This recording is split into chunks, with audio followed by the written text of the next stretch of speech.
Bueno, egun on guztioi, gaurko saio honetan edo klip labur honetan gure aurtengo zientzia astearen gure jarduera aurkeztera gatozkizue.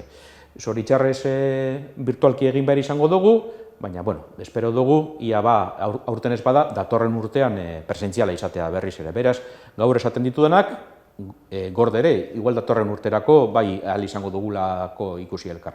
Bai, tire, zertara natorkizue beraz? Natorkizue kontatzera edo erakustera zenbateraino elektronika oro har, kontsideratuta elektronika, presente dagoen gure egunerokotasunean, gure eguneroko bizitzan.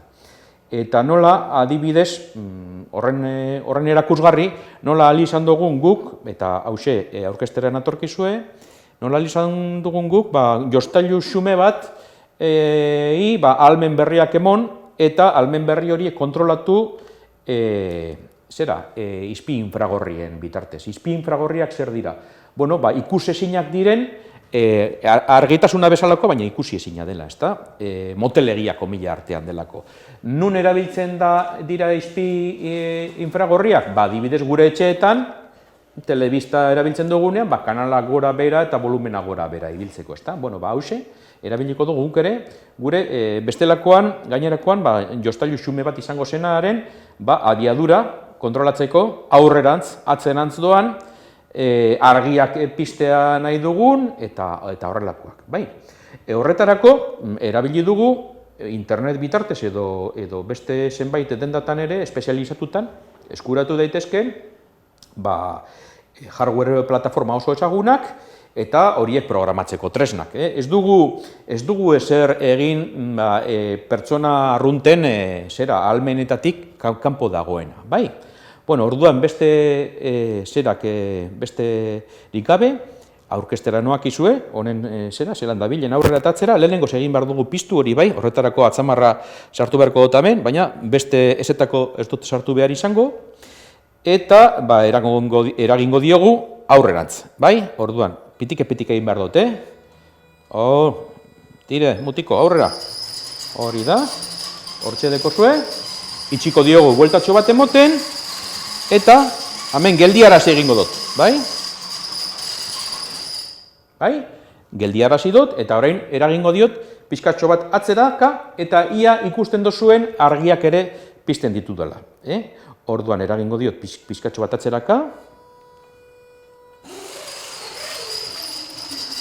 Hortxe daukazue. Eta saiatuko naiz, hau igual zailagoa izango da zuek ikustea, baina saiatuko naiz argia pizten. Ez dakit piztu egin diren, ez. Ia orain.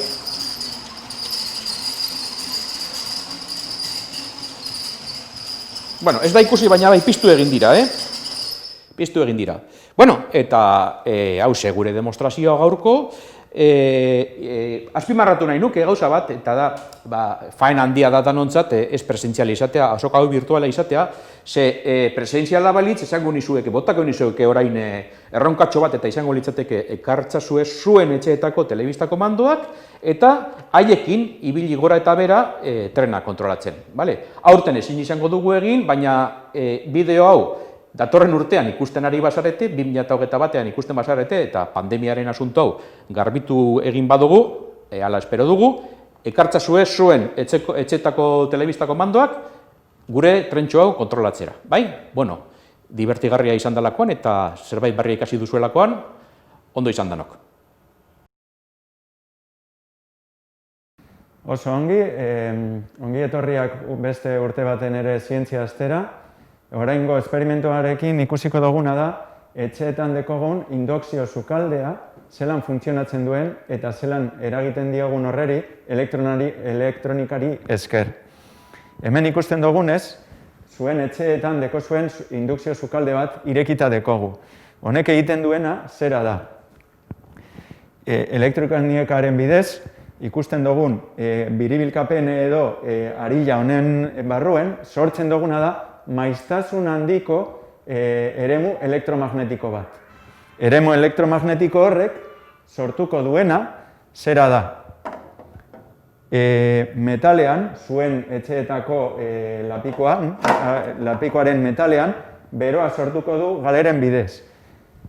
Eta hau da, ontxe bertan ikusiko dugu, beroa pasatuko dugu inolako kontakturik gabe. Hau da, nik orain orri hau erdian pasatuko dut, eta orria erregabe, goian dagoena,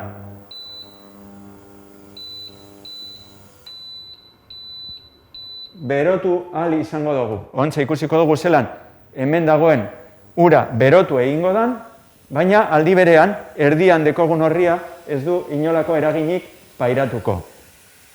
Ikusten duzuenez, ja, beroa ikusten da hemen.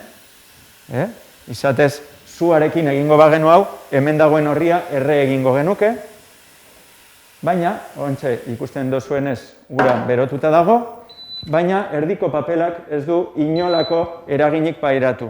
Eta izatez hau da gaur egun, janaria berotzeko dekogun erarik efizienteenetariko bat.